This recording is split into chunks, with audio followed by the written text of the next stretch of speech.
sit back and relax as we listen to one of the many special voices from our community. On this episode of This Place, Our Voices, with your host, Elisa. We're joined by Kelley of Tigerheart, who uses the medium of burlesque-inspired dance to coach confidence and empowerment to people in the local area. Welcome, Kelley. Thank you so much for taking the time to speak with me today. Thank you very much. It's nice to be here. So can you tell me the story behind Tigerheart and what inspired you to start this business? Sure. So I moved to the UK from South Africa in 2019, and I was an au pair. I was working in childcare. I'm way past that now. And in 2020, I moved to England. So I was in Northern Ireland before that. I moved to England. Obviously, there were a lot of changes in that year. COVID hit. Yes. So I spent a lot of time at home and a lot of trying to find out what I really wanted in life. Also going through a divorce at the time and trying to figure out my trauma and all of that. I was feeling very insecure in myself. So I was trying to find a source of confidence boosting and trying to get back to myself again, all through lockdown. I found a passion for burlesque over lockdown because, I was Googling it and I just loved it. And I thought, that's exactly how I want to feel on stage. I'm a singer full time, so I sing already on stage and I know what it's like to perform, but that was just on another level. So I joined a group on Facebook, which is run by Kitty Campari. She's a showgirl coach. And she was running online classes for burlesque. So I thought, what the hell? I've got so much time. I might as well just go for it. And I did classes every single day. And then I just developed this passion for it. And my confidence started growing. I could feel happier and more myself again. And eventually I just thought after COVID, I know how much that helped me. And I just want to share that with other people as well. I was studying psychology at the time as well, so I felt like I could intertwine the two, use the burlesque side of things to help people through their own traumas. So yeah, that's where it all sort of started. It's strange, isn't it, how, the people I've spoken to so far, near enough everyone has got something that has either come from COVID or led from COVID. Yeah. So it was a horrible time, and I'll have said this in another episode, horrible, horrible time, but actually it has spurned quite a few positive things for people. I think people found their true passions. They realised that they didn't want to sit around and do nothing or do the dead-end jobs that they were doing beforehand. Yeah. So what were some of the biggest challenges that you faced in the early days of setting up Tigerheart? So like I said, I'm a full-time singer, so I know how to market myself. So that was not a challenge at all. So I just hopped onto social media and just started marketing. Yeah. But the main struggle, I think, was imposter syndrome. Because I was so new to the industry, I didn't feel like I was part of the community yet as a whole. I'd only performed a couple of times, in burlesque and done a few burlesque numbers. So I was still considered a newbie at that time. But with the help of my mentor, Kitty, she really pushed me through. And she's like, listen, you might be new, but you've got the passion. You know exactly what you're doing. You don't have to worry. You're not an imposter. just go for it. So that feeling of I'm teaching people these things that I've only learned a year ago, which is crazy to think. But yeah, that was the biggest thing, I think. I didn't feel as experienced enough to do it, but I did it anyway. So yeah. I don't think there's a time scale that people need to work towards to say, you must have done X amount of years to become a teacher. Yeah. At the end of the day, if it's your passion and you've given everything to it, if you've got to a level where you are able to then pass that knowledge on, it just shows the skill that you have and the passion that you have for it. Yeah, and when you start realising that you are actually good at your job, then all that self-doubt sort of just washes away. And when you start realising how much you're helping, people come to you and go, oh my gosh, that class really helped me. I'm going to come every week. And you're like, okay, I'm doing something right. So yeah, it was a challenge, but I pushed through it. What are the future goals and projects that you've got bubbling under the surface for the next couple of months, years? So I've got a few goals within the industry itself. I have created so many burlesque acts in itself, and I've performed quite a few of them already, but I'd love to improve them, invest in them, create better costumes, make the performances bigger. So that, in the performance side of things, that's a massive goal for me. I'm starting an online school now as well. So not only am I teaching within the community, but I've got an online membership running. So the goal is to get more people online and build the community online as well. I'd love to get my students to do more showcases because it really builds their confidence. They did one last year, and the ones that did it, just their confidence shot up like crazy because they actually pushed themselves and got on stage and did it in front of people. So yeah, I'd love to have a larger scale of classes so that I can run my own shows and productions for my students. The main goal is just for the word to get around, for people in the community to have a space to embrace their power, femininity, their confidence. They wouldn't be able to do at home or at work, which would help them in everyday life as well. So a major sort of milestone that I'm looking at. Your presence on social media, you're on it. Like, there is so many posts literally every day. Yeah, I run a lot of different businesses. So I have like a page for every business. But yeah, I'm super active. I'm active on my personal page about my personal life. I'm active on my burlesque page about my classes, my singing, about where I am singing on the weekends. Yeah. And then I run a personal blog as well. So every now and then I just write my thoughts down and post it on the blog and then repost it on social media. So I do a lot. That's sort of my spare time. It doesn't feel like work either because it's social media. So do you get a lot of interest from the social media you do? It's the only way I've marketed myself. Oh, brilliant. So all the business that I've gotten so far has been through social media, whether it's been through my personal page, through friends and family, or even people that I've not met before within the community who have added me on Facebook, mutual friends, or word of mouth saying, you should follow this girl on social media. Yeah. And then I get followers. Community posts as well, like Nantwich community and Crewe community, reposting my posts on there has really, really helped. Yeah. Social media has been a massive thing for me. I don't think I'd be where I am today without it. So I have to take my hat off to social media. And it's great that it doesn't have any boundaries either. We're recording in the fantastic Wilbraham Arms. So thank you very much to the staff for letting us do that. It's a quiet afternoon, which is good for the podcast recording. Yeah. But, if you at a loose end of an afternoon, it's a good place to go and have a quiet little water. That's what we're drinking, isn't it? Water. Yeah, sure. We're drinking water. Of course. If you're listening to this episode outside of the area and perhaps coming to one of your classes that you've seen on social media, they can do your online. Yeah, so I'm going to be posting routines that I've done already with the classes. So people that feel like they've missed out on routines, they can go back as well and look at them and do them. But yeah, if you're not from the area, I've got a membership program online that you'll have access to all the online classes that get posted once a month. And they'll last forever as well. So yeah, they're up there all the time. So you can do them over and over again if you like. Like 5-6 years time when people go, I'm just started. You've already done the work and other people can go back and benefit from that. Exactly. Yeah. Amazing. That's a great business model, isn't it? Thank you. You're also very heavily involved in the Pride community as well, aren't you? Yes. So I'm bisexual myself. So I am quite sort of passionate about getting involved in all of that. I've always attended Nantwich Pride since I've moved here. And I once got asked, it was only when I started out performing, really, I got asked by the host of Nantwich Pride if I could perform a number at Nantwich Pride. And I was like, wow, that's awesome. So I did that and I got really, really good feedback. And the word just spread. And ever since then, I've been really, really involved in local Pride events. So I've done a lot of performances for them. Unfortunately, they have to be family friendly. Burlesque is it's striptease based, isn't it? So yeah. And Pride is a very family friendly event. So you can't sort of mix the two too much. Yeah. But the whole confidence and, it is very camp, isn't it? So it really fits in well.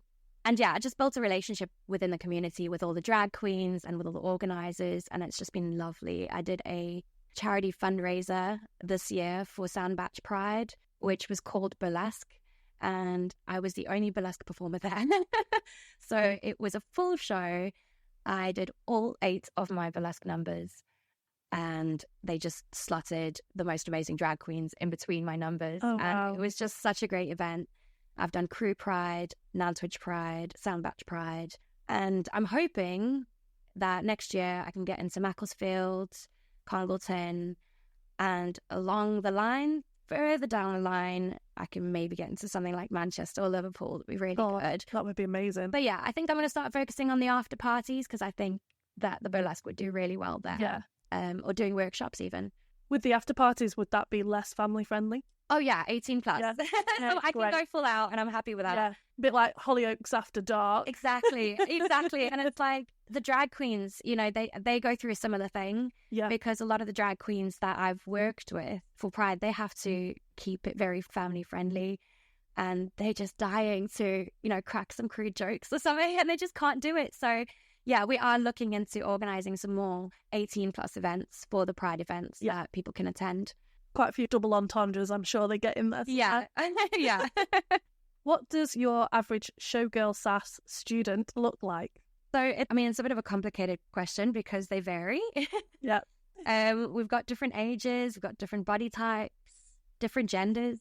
Some are older women that are going through menopause and have disconnected from their bodies and they want to feel themselves again. So I've got quite a few of those. I've got some new mums that have just had a baby and their bodies have changed and all of a sudden they feel weird. I've had a couple of gay guys that just want to get more in touch with their feminine side, which is great. And yeah, you don't even need to have experience in dance. It's all for beginners. It's not about the dancing itself. It's about the feeling that you get from the classes. So I'm not that kind of teacher that like shouts at them for using the wrong foot. If that's what makes you feel better about yourself, use the foot. I don't care. So yeah, it's really, there isn't a look for the average student. Anyone can join the class. We do some sexy moves. So preferably people over 18. I do accept between 16 and 18 if they've got a parent there. But yeah, because it's very burlesque involved and burlesque themed, it's more adult themed. So I attract more of the adults. So is it less of a dance class, more of a confidence boosting event or class? Yeah, so we learn a routine over 4 weeks. And the last week, the fourth week, is dress up week. So we learn the routine with the aim of dancing that routine together on the fourth week, recording ourselves, recording solos if they want a video of themselves, building friendships around this class of empowerment, and everyone cheers each other on. And it's just such a great vibe in the class. So yeah, it's not specifically about learning how to dance. I accept people with 2 left feet. There's no problem there. I always simplify the dance. If someone can't do something, I'm like, that's not going to make you feel good about yourself. If you come into a class and you feel like, I can't do this. I mean, I've done that in pole class. I've attended pole class and gone, this is good for my confidence, but I cannot do this. And I'd walk away from pole class feeling just defeated and not good about myself. I don't want people to walk away from a class not feeling good about themselves. So I make a point of simplifying things as well so that it's not too complicated for them and they can freely express themselves in my class. So what can someone expect from attending a Showgirl Sass class? The first class might be a little bit scary. A lot of people come in feeling a little bit insecure. They don't really know what to expect, but I try to reassure them. So they'll come in, I will teach them like the first part of a routine and we'll just run through that over and over again until they feel comfortable in it. We'll get to know the other students as well. And we'll learn that routine over 4 weeks until we complete the song. It's more about the connection, I think, within your own body and your own self, as well as the people around you, because everyone in that class is experiencing the exact same thing. Not one person that comes to class has been like, yeah, I've performed burlesque before. Yeah. I think I've had like one person say, oh, I've attended a couple of burlesque classes, but everyone that attends my class is going through the exact same thing. So they all walk into class feeling, oh, I don't know what to expect. And I always ask them, like first class, I always say, has anyone ever done this before? And normally people go, nope, never done that. By week 4, it's incredible. Like just in 4 weeks of them doing that or rehearsing at home or having people cheer them on, the change is ridiculous. Like I have a star student at the moment and I'm going to name her. Her name is Kay, and she started with me beginning of the year, I think it was. And she came in and she told me she couldn't even look at herself in the mirror while she was dancing. And she'd like stand with her arms over her chest, you know, while she was listening, and you could tell like just lacked a lot of confidence. And now she's coming to every class dressed up. She doesn't even wait till week 4. She comes to every single class dressed up. She's picked a burlesque name. She's like ready to perform. she's just amazing. She's doing so much with herself, and her confidence has just shot up. Her relationship has gotten better. She's a better mother, like just all of these things. And she's just like, I call her my little ambassador. She's just done so well. And that's over a few months. So yeah, that's what to expect, I suppose. That's empowerment. It's nice to know that you're giving that experience to Kay, because I bet that's exactly what you went. Yes, exactly. And it's really rewarding to have people walk out of your class or get a message after class and go, oh my gosh, that was amazing. Thank you so much. And you're like, okay, I'm doing something right. That's exactly what I want to happen. So yeah, I'm not misfiring at all. I'm hitting the nail on the head. So it's good. It's a good feeling. Yeah. But the classes can be used just as a bit of fun, or as, you know, you've taken that something to do during lockdown. Yeah. And you've taken it to another level. And other people could do that as well, couldn't they? Yeah. Yeah, of course. There's a lot of people that could start out in my classes and then end up becoming an instructor at the end of the day. Do you know what I mean? Some people do it just for fun. Some people do it to build confidence in themselves. If they're looking at becoming a performer, I'm really looking into mentoring other people as well. One-on-one sessions. I do offer one-on-one sessions on my website through Zoom, in-person one-on-one classes. If they want to create choreography of their own that they might want to perform at a competition or something, that's something that I'm open to doing with them. So it's not just about having fun. If they are looking at getting into this seriously and wanting to perform someday, then I'll be there for them. I can mentor them into that. You mentioned competition. I've seen from your Facebook post recently that you attended a competition. I did not know that was even a thing. Yeah. So it was actually on a whim. I wasn't going to. I never entered a competition in my life, funnily enough, because I've been performing for so long. And I thought, well, what's the point? I'm performing already. Like, there's no need. But I found it so much fun. And even though I sacrificed a Saturday where I'd normally be earning an income singing, I drove all the way down to Portsmouth, stayed the night, and entered this competition on a whim. And it was an alternative cabaret battle by Fox's Burlesque. And I came runner-up second, which was amazing. So fun. Yeah, I was not expecting to even place, because it was a very new act and it was just terrifying because I'd not done a competition before, but it was a thrill and I've got a little trophy now. It's very exciting. Are you going to do some more competitions? I hope so. Yeah, hopefully down the line, if anything pops up, I will apply. If I'm not losing too much income, because you don't earn anything from a competition, but I suppose you earn some street cred, if anything. You can say you've entered it or you've come second or first or whatever. So that's good for your business. Yeah. And your exposure. Exactly. Yeah. On social media and physically as well. Exactly. Yeah. Yeah.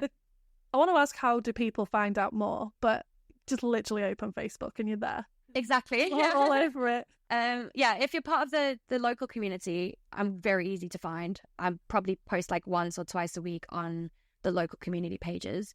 So if you see Tigerheart Burlesque pop up on there or Showgirl Sass dance classes, that's me. So you can just click on there and see when the next routine is and join in. Otherwise, I do have a website, which is tigerheart.co.uk.